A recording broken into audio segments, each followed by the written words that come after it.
Movie के starting में हमें तानजीरो नामक एक लड़का दिखाया जाता है जिसे कोयला बेचने शहर की ओर जाना था। हालांकि उसका छोटा भाई भी जाना चाहता था उसके साथ, पर वो उसे प्यार से समझा देता है। वहाँ उसका एक और भाई आ जाता है, वो उसे भी प्यार करता है और बोलता है मेरे आने तक जितनी हो सके उतनी ही लकड़ियाँ काट के रखना। फिर वो निकल ही रहा होता है, तभी वहाँ उसकी एक और सिस्टर आ जाती है जिसका नाम निसुको था। वो अपने छोटे भाई को पीठ पे लेके सुला रही थी। मतलब ये टोटल 6 भाई बहन थे और हमें पता लगता है तानजीरो के डैड नहीं है, इसलिए बड़ा भाई होने के कारण वो सारी जिम्मेदारी अपने सर लेता है और वो निकल जाता है कोयला बेचने के लिए शहर की ओर। दरअसल इतने ठंड में उसे इसलिए जाना पड़ता है ताकि उसकी फैमिली कम से कम 2 वक्त की रोटी खा सके। खैर अब तानजीरो शहर आ गया था कोयला बेचने, तभी वहाँ एक लड़का आकर तानजीरो से हेल्प मांगता है और बोलता है पता करो ये प्लेट किसने तोड़ी है, मुझ पे आरोप लगाए जा रहे हैं। तानजीरो पे एक टैलेंट था, वो किसी भी चीज को स्मेल करके उसके बारे में पता कर लेता था। सो उसने उस लड़के को कहा ये काम एक कैट का है। अब रात हो गई थी, तानजीरो ने सारे कोयले बेच दिए थे।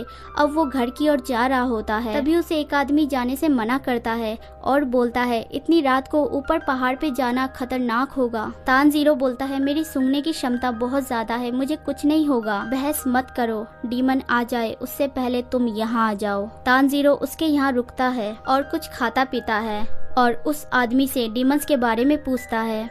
वो बोलते हैं डीमंस हमेशा रात को निकलते हैं, इसलिए रात को कभी भी बाहर मत जाना। तभी तानजीरो बोलता है डीमंस घर में तो नहीं आते ना। वो बोलते हैं आ सकते हैं, पर डीमंस हंटर हमें उनसे बचाते हैं। अब तानजीरो को वो सोने बोलते हैं। सुबह हो जाती है, तानजीरो घर की ओर निकल जाता है, तभी उसे खून की स्मेल आती है और आगे का सीन देख के उसकी सांस तेज हो जाती है। उसकी पूरी फैमिली खून से लथपथ एक लाश बन चुकी थी, यानी सारे डीमंस के हाथों मारे गए थे। वो चिल्ला पड़ता है, उसकी हालत खराब हो जाती है। उसकी सिर्फ एक सिस्टर निसुको की सांसें चल रही थी। वो उसे उठा के डॉक्टर के पास ले जाने लगता है, पर तानजीरो थक गया था। फिर भी वो अपनी सिस्टर को कैसे भी बचाना चाहता था।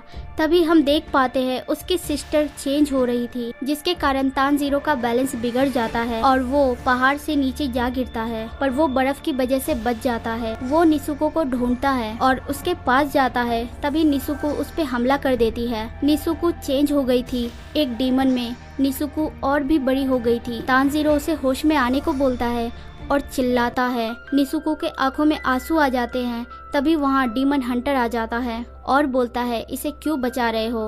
वो बोलता है ये मेरी सिस्टर है। हंटर बोलता है ये डीमन को तुम अपनी सिस्टर बोल रहे हो। और वो डीमन हंटर निसुको को अपने काबू में कर लेता है और तानजीरो को बोलता है मैं इसे मारने वाला हूँ। तानजीरो बोलता है मेरी बहन ने कुछ नहीं किया, निसुको को छोड़ दो, किसी और ने मेरी पूरी फैमिली को मार दिया। तानजीरो अपनी सिस्टर के लिए दया की भीख मांगता है। तभी डीमन हंटर बोलता है तुम जैसे कमजोर लोग ही डीमन के हाथों मारे जाते हो। और तानजीरो को बहुत उल्टा सीधा बोलता है और निसुको को मारने ही जाता है कि तानजीरो उस पर हमला कर देता है एक कुल्हाड़ी के साथ। डीमन हंटर उसे मार के बेहोश कर देता है और तानजीरो की कुल्हाड़ी उसे बाद में जाकर लगती है, पर वो हंटर बच जाता है। वो समझ जाता है तानजीरो कमजोर नहीं है। तभी निसुको अपने भाई को ऐसे देख के हंटर पे हमला कर देती है और अपने भाई के सामने उसका बचाव करते हुए खड़ी हो जाती है और डीमन हंटर पे हमला करती है। दरअसल ये डीमन जब बहुत ज्यादा भूखे होते हैं तो अपनी फैमिली को ही खा जाते हैं,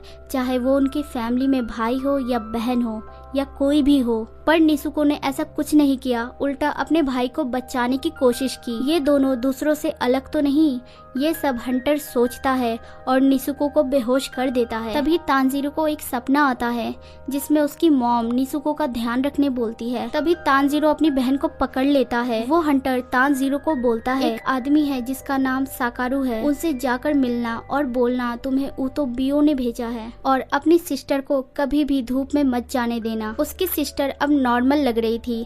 ये बोल के वो हंटर चला जाता है। तानजीरो अपनी घर की ओर जाकर हाथ जोड़ता है और अपनी सिस्टर का हाथ पकड़कर निकल जाता है।